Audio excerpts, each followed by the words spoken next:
I own Ristretti's restaurant here in Clinton. I'm also chair of the Iowa Restaurant Association. We have about 6 slides that we're going to put up there that are based upon what the Iowa Restaurant Association is doing.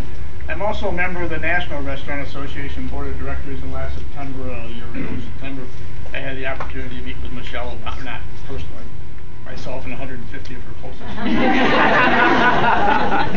But we were able to sit down and listen to Michelle talk about the importance of child obesity and how restaurants have a big, major effect. It's amazing today how restaurants are playing such a bigger and more important role. The Iowa Restaurant Association, as I said earlier, was one of the starts with Governor Branstad and the Healthiest State. We have 2 programs going right now. The Iowa Restaurant Association does the Iowa Dine Well program, which is really geared for independent restaurants, something that we are trying to work together to make it more convenient. We're working with our food suppliers such as Hawkeye, Wholesale, Cisco, Martin Brothers, those dietitians in their place to help us make better menu items that they can figure out where all the choices are at. We are also collaborating with Hy-Vees to get help from them and having them certify that the formulas are correct, and we're doing it that way. The Kids Live Well program is something that the National Restaurant Association is doing on a national level. Really goes more towards the large chains such as the Wendy's, the McDonald's, the Burger Kings, the Pizza Huts, Olive Gardens, and so on. Consumers are leaning towards more healthful food, as you can see by this, and it seems like the younger the people are, the better they seem to be eating. Us old fogies over here in the 65. I don't know if it's just that we don't know which way we're going, but we're going to enjoy life now for the rest of us. But I see it in our restaurants. We always have people that are looking for smaller portions, that are looking for something that's going to be a little bit more economical. Kids Healthy Menu, you can see the criteria that we're using: 600 calories or less, 35% calories from total fat, 10% calories of saturated fats and all that good stuff. And I always say throw garlic at them and they'll eat anything. We do play a critical role in our 7 of the Blue Zone Healthy criterias. My favorite one, of course, is drink a glass or 2 of red wine daily. Put family, no, but really, eating a lean plant-based diet, putting your family first, and laughing with friends. And I think that's something that we should be doing quite a bit more of. On a personal note, my mom and dad started our business back in 1939. You know, that's over 70 years, and we started off as a candy shop with a soda fountain. We sold cigarettes, cigars, everything that was bad for you except alcohol. And over that time, we've certainly changed our menus. We've changed what our outlooks have done. Recently, our biggest change, we've done Mediterranean diet menus at our restaurant. That's one thing nice about being an independent. You can kind of change on the fly and go with what's going on, what's good. Right now, we're working at our children's menu. We do offer fresh fruit. We offer applesauce. Trying to make children learn how to eat is a whole different experience. They've been brought up on chicken nuggets and French fries and a soda pop. And now we're trying to get them to go a little bit different. Some of the examples we do a grilled cheese sandwich on whole wheat bread, but we use mozzarella, low-fat mozzarella cheese instead of American cheese. We take tilapia, we bread it with our homemade wheat bread breadcrumbs, and then we bake it. We don't deep fat fry. And then we have a broiled chicken roll-up, which is a soft tortilla shell with broiled chicken, fresh carrots, a little bit of honey mustard, so it's got a little bit of a flavor to it, and some spinach. And then grilled peanut butter and jelly on whole wheat triangles. Something fun. They got to have something different. We work along with it. It's working. It's starting to come along. We're starting to get people to get more and more involved into it. And the children's menu has its own process. Along with that, we do our own whole wheat pizza crust. So if somebody wants a pizza, they can have on whole wheat bread or whole wheat crust instead of regular white bread, white pizza dough. Our biggest thing is our salad bar. I think we have a great salad bar, and we use fresh greens. We use romaine, we use endive, and we use radicchio. We don't put iceberg lettuce on our salad bar. And there's a reason for that. There's nothing in iceberg lettuce. So we're really looking at trying to get people to go that way. And it's probably one of our most popular items, especially at lunchtime, because it is kind of quick. We have the proteins on it: the ham, the turkey, the hard-boiled eggs, mozzarella cheese, that's low-fat, cottage cheese, that's not low-fat, but it sure is good. good. You gotta heat a little bit in there. You can't just do all fresh fruit. All kinds of dressings, and some of those are low fat. And of course, all your vegetables. Rastrelli's is called a from scratch restaurant, meaning we make the majority of food items from scratch. We have no additives, no preservatives. Our fresh breads, buns, ground beef, Italian sausage, spaghetti sauce, pizza sauce, dressings, and salads. And of course, olive oil. We use it by the gallon. We don't serve it by the gallon. Don't get me wrong. Too much of a good thing, it's not good for you. But we do all of our sauteing in olive oil, so that makes it a healthier place to be. We are working with the Iowa Restaurant Association to continue on with that program and the National Restaurant Association. We do encourage families to eat out as a family. We want families to be there. We want them to come to the restaurant to sit down and eat. And I think a restaurant going to that setting is really great because the distractions aren't as great as the TV sets at home or getting up and having to get away because they can't go anywhere. And they have to behave because they're in the surroundings of where children have other people around them. So we're always looking to get that. We have a radio program on the local station here at KROS, and oftentimes we're trying to promote families to go out to learn how to eat, sit down and talk. And it's just as important for the children to learn what the parents are saying as it is for the parents to learn what the children are saying. So we hope we are able to do that. Clinton really, truly is ready to be a Blue Zones community. And we are going to be working very, very hard. We're going to get the restaurants in town on board and get it going. So thank you very much for your time. Welcome to Clinton. Research shows that families that eat together more than 4 times a week have a 50% reduction or less likely to use alcohol, tobacco, and other drugs. So that's what we're trying to do. So the way that we do this is we have a lot of different marketing material that we share with the community. There's a table tent, we have a pledge, we have just magnets. We also have a big partner network that are able to distribute this program to it. It's PTA, Clinton Schools, WIC, it's Clinton Herald, just a lot of the partners in here that are able to distribute this network, this program. This year we had 527 families take the pledge. We've done this for 3 years. For the 3 years, we've had over almost 1,100 families take the pledge. Every year we've continued to grow it. And this is the pledge that they take. Eat 4 or more families together each week. Talk about friends, families, interests, and dangers of alcohol and substance abuse. Answer each other's questions and listen to what everyone has to say. Turn off all TVs, cell phones, other distractions, so that they're actually sitting together and eating as a family, conversing, having a good time. We have a website because what we want to do is we want to create a resource so when parents take this pledge, they're able to find out, okay, we just sit at the table and we don't have anything to talk about. We have conversation starters. We have different recipes, meals that they can make that are quick, easy, cheap, and healthy. We also have a Facebook page. Bob Whitten, he does a blog for us, talks about his interactions that they have every week. And then we do a passport for free. And what this is families, once they sign up, they get a passport where they can do free activities throughout the community. They can go to the YW and go as a family exercise. They could go to a lot of different restaurants. There's going to be cheaper meals, and it's just something so that they can get out as a family and do activities as that family unit. And then we just have a family fun uploads, so that families are able to take a picture while they're eating supper, they're doing an activity, they're making supper, and they're able to upload to the website and share it with the community. The website, as of January 23rd, almost 1,300 people have viewed it or logged on to it. Blog views 249, number of visitors, and this is unique visitors, I believe, 518. So we have a lot of people coming back to the website repeatedly. What we do is we have a pre and post test. So when people sign up for Got a Minute, Eat With Me, they're taking a short pre-survey, and then they are taking the pledge, they get a magnet.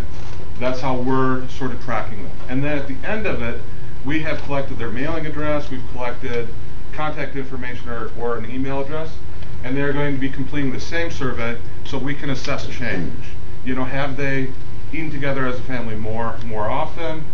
what are they talking about, you know, what type of things are they doing, so that we can, did we have an effect, and how can we change it for the future? And also, for families doing the passport, they're going to win family prizes. They're going to win, I believe this year we have a grand prize family membership to the YW in Clinton. The second prize up is a one-year family membership to the Discovery Center. And then we also have an overnight stay in Grand Harbor Resort in Dubuque. The residents of Clinton are in the process of building a community garden. It is still a work in progress, so I don't have great results to show you, but that's what the Blue Zones team is going to help us do. It's really an exciting time for us, and this project really demonstrates how the people of the community have come together to collaborate and create a new and healthy lifestyle. And I'm going to talk to you about the roots of the project. Sustainable Clinton is a community organization that was created by the Sisters of St. Francis in the fall of 2010 for the purpose of uniting concerned residents and taking action to make Clinton a more environmentally viable place to live. The group meets monthly to explore a variety of environmental topics such as local foods, greening of the holidays, global warming. We did a plastic bag fast for Lent last year. Edible gardens, green cleaning, Farm Bill legislation. We had a slow food potluck, recycling, and greening your wardrobe. In the fall of last year, several members of the Sustainable Clinton group had expressed interest in exploring the possibility of starting a community garden. A task force was formed. We surveyed the community to determine the level of interest in a community garden. We approached the City Council and inquired about potential locations. Well, the city gave us a list of over 125 available properties. We mapped them out on Google Maps, and a subcommittee visited the 50 or so top most viable locations. We took photos, assessed each potential location for qualities such as water access, parking, public transportation access, disability access, safety, and ground quality. We researched what other communities were doing, Morrison and Davenport, and we sought advice from those who had been there and done that. We got in touch with the local ISU Extension Office for guidance, and we started working on a policies and procedures manual, which all the gardeners will sign. At this point, we're ordering seeds, designing a demonstration garden, and planning how to handle compost. We have a permaculture and community garden expert who currently lives in Colorado, but he's originally from Clinton, has a degree in this kind of thing, and has a lot of experience. Luckily for us, he's actually from Clinton, and he's in the process of moving back to Clinton. We're so lucky. And he's volunteered to work with us as an advisor on our community garden. We've got students from Ashford who have volunteered to work as community outreach to promote the garden and enlist volunteers. We've got the owner of our local winery here in town who has offered to start heirloom tomato seeds in her greenhouse and plans to have about 100 tomato plants to donate to our gardeners. Since we've been in touch with Iowa State Extension, we learned that they were in conversations with the Clinton Rec Department to start a gardening program for the summer camp kids. So we all put our heads together and figured out how can we start to combine our efforts and work together and collaborate. So now these three groups, Sustainable Clinton, Iowa State University Extension, and the Clinton Recreation Department, are collaborating together to pull together the final pieces to make the Clinton Community Garden a reality. This has turned out to be a great symbiotic relationship because in our search for the perfect plot, we'd stumbled across a vacant lot that was not on the original list that the city had given us. We do not have this location. We're working on trying to get it. It may be available, it might not be. The property is actually owned by the school district. If for those of you who are from here, it's kitty corner from Harding School on 13th Avenue North and North 14th Street. You probably know what I'm talking about. It's a nice flat piece. There's a big water tower next to it. We're hoping to get this. It might not be available. It turns out it's owned by the school district. And one of the benefits of working in a small community like this is that oftentimes you find that many key players wear many hats. Everybody's involved in their jobs, but we also are involved in our faith communities and in scouting and things like that.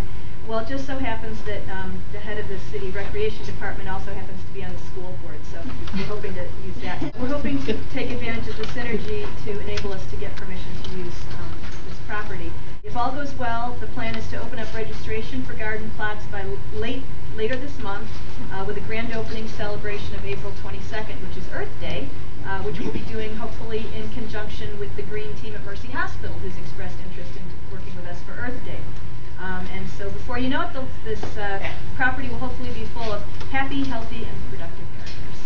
2 years ago, I was an elementary school principal at Bluff Elementary School, and in January, early one Saturday morning, I got a phone call that said that we'd had a fire at Bluff, or with one of our families. 2 of the kids at Bluff, Tyler and Patrick, were killed, their mother and their grandmother. So 3 generations were lost in one fire. That precipitated quite a bit of activity on our part to get ready for kids to come into school on Monday. And I found myself that weekend sitting down with TV news stations and a reporter, and the last question the reporter asked me was, what's going to be your response to help remember Tyler and Patrick? And I said, great question. At this point, I don't have an answer, but I can guarantee you we will have a very appropriate response. And so as those next days unfolded, we just listened to what people were saying, and parents were calling, community members were calling, and one idea just seemed to rise to the top, which was smoke detectors, because in Patrick and Tyler's home, there were smoke detectors, but they were disabled. Shortly after that, having known John personally for a number of years, I called him on Monday morning. I said, John, what are we going to do? We've got to work somehow to make something positive come out of this horrible negative. With the great help of the Bluff Elementary staff and John and their organizational skills, within a week we had an organization that I put together. I think the first Monday night we had about 30 people at our committee meeting to decide what to do. We worked, we batted around some stuff, but we really realized that the most important thing we could do would be to provide and install smoke detectors in the community. It's something that people can do for themselves. Obviously it wasn't happening, so we decided there had to be a way we could do it ourselves. The biggest stumbling block we found at that point was going to be, how are we going to fund this? And this is the thing that I think really sells Clinton the most. We put together a goal of $25,000. That's what it was going to take to identify these first folks and get smoke detectors installed. To date, we've raised over $70,000 to do this. And it's all been just free will fundraising. And the money keeps coming in. We just had a donation last week. Also, the school district did another grant for $25,000 on top of that. So we've been able to provide smoke detectors within our community and the county. So it's just been a wonderful project.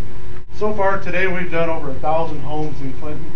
It's become just kind of a daily routine for our folks. It's part of what they look forward to every day. The initial thing was to do kids and the families of kids. Now we're doing seniors and anybody else that calls. It's a great PR thing for our people to get out and help the community. The most important thing to take from this is how our community responded. We just didn't know if we would be able to raise the funds to do it, and it was just overwhelming. John, and I just would encourage you to consider Clinton as a Blue Zone demonstration site. I think Clinton has a culture that values collaboration, involvement, certainly generosity, and just this prevailing attitude that we can continue to work to make this community a better place to live for ourselves and our children, and hopefully some of us our grandchildren. So thank you. Thank you.